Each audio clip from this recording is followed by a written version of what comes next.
Stay tuned. Today we'll be talking about safety and life-saving gear.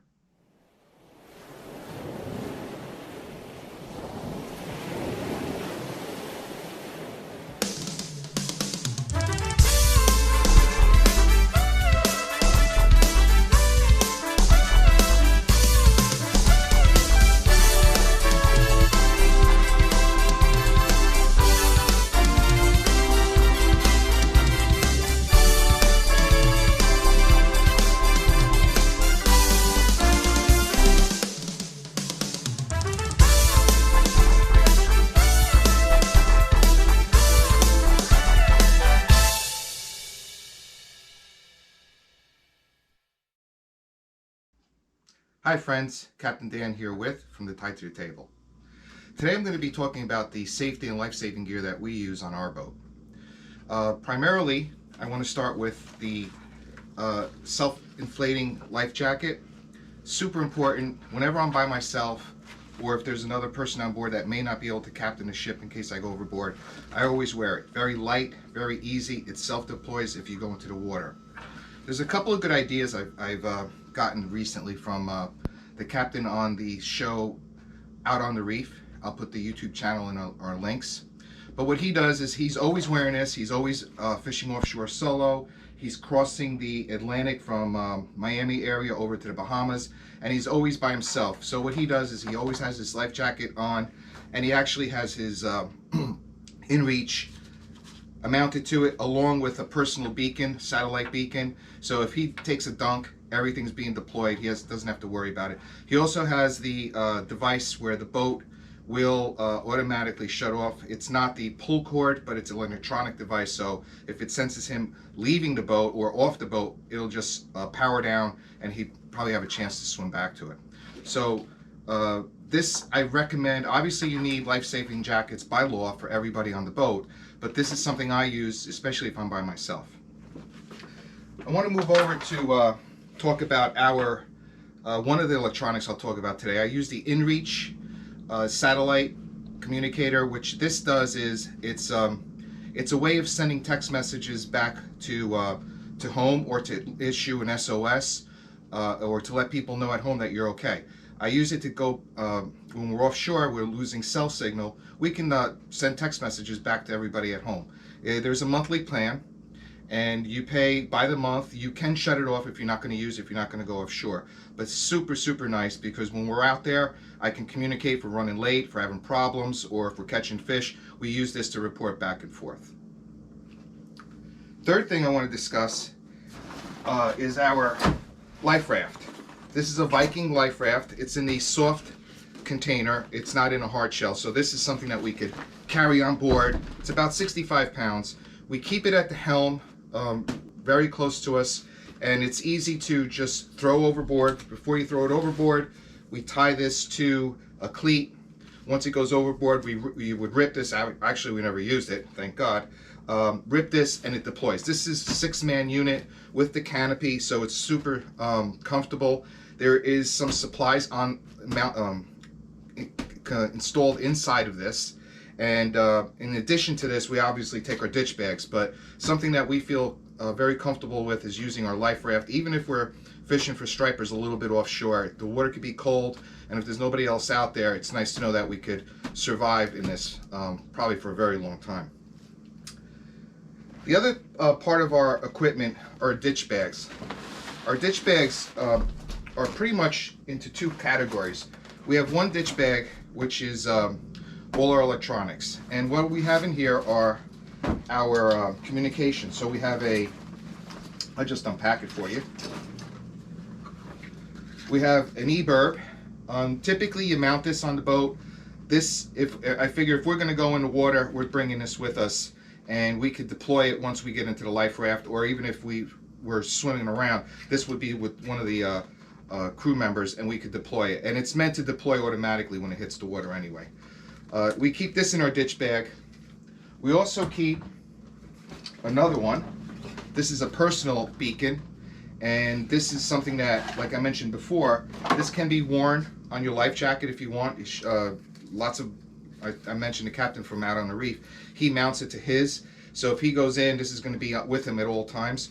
I'm comfortable with the ditch bag idea. We keep this in the ditch bag. If we're going to go over, once we set up in the life raft, we can start issuing signals with the personal beacon. So we carry 2 satellite beacons, and in addition, we always have our portable VHF radio.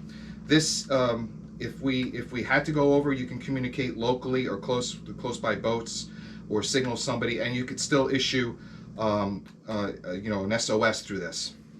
So one ditch bag is dedicated towards electronics. The other ditch bag is dedicated for survival gear. And what I have here is another ditch bag. And this ditch bag has several items. I'll go through a few of them. The first, most important, is water. Now these are drinking water in a survival pack type containers. They're individual pouches, almost like the kids use for juices. And there's enough water here for 4 men for 3 days. There's an expiration date. I think this expires in 2025. So I keep an eye on the expiration date to make sure everything's good. But this it's good to know that at least there's water in this ditch bag. In addition to that, if we were ever to go overboard, we have a plan.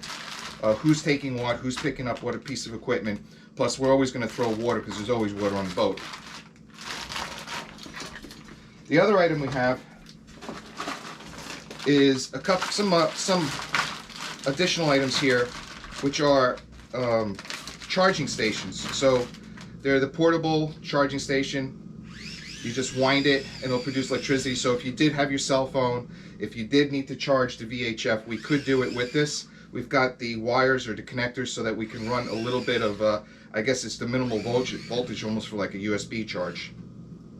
In addition to that, something I found on the internet which was interesting are actually portable fishing poles.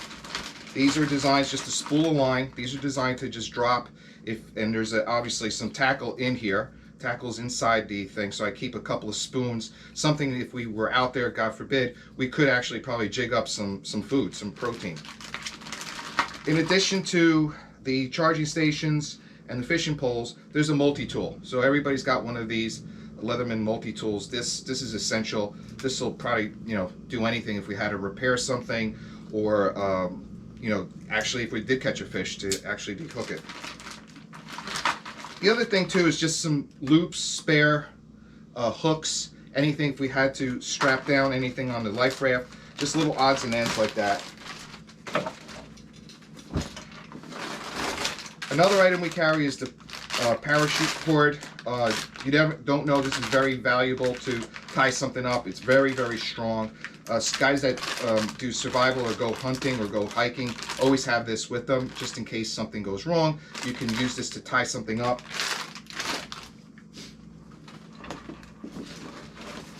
Another item we carry is additional signaling equipment. So this is a mirror, whistles, and strobes. So these are meant to go on our life jackets. So if we were to deploy the life raft, we could deploy these, tie them onto the life raft, tie them onto ourselves, and these will run for I think about 48 hours, and it's a pretty bright strobe. I think it's able to see for 5 miles. In addition, there's some whistling devices, a whistle, and again, I'm not sure if I mentioned it, a mirror. So if we need to signal, we can try to use the sun for a mirror. Another item are Mylar Blankets. You see these a lot. A lot of folks keep them in their car if they get stranded in the winter. They're so small to carry, and if we were on a raft and it is cold, you could wrap yourself on here and get some sort of warmth. Lastly, I think that's it. Energy bars. These are, again, survival type of food. These are energy bars these are expired 2025. All sorts of different kinds of flavors, but that's not the point. The point here is to get energy and to get nourishment to survive a few days. So there's plenty of energy bars here, plenty of water. In addition, first aid kit. Now this first aid kit is specially designed in a ditch bag, so we could throw it in the water. It'll float. We have bigger first aid kits on the boat, but this is designed to be hooked onto the ditch bag or onto the life raft to launch when we go overboard if we have to. So the plan when we go out is there's at least 3 things that we know we have to grab. The life raft, 2 ditch bags at a minimum. I usually give everybody instructions on where things are, where the life raft is in plain sight. Ditch bags are usually underneath the life raft or next to them.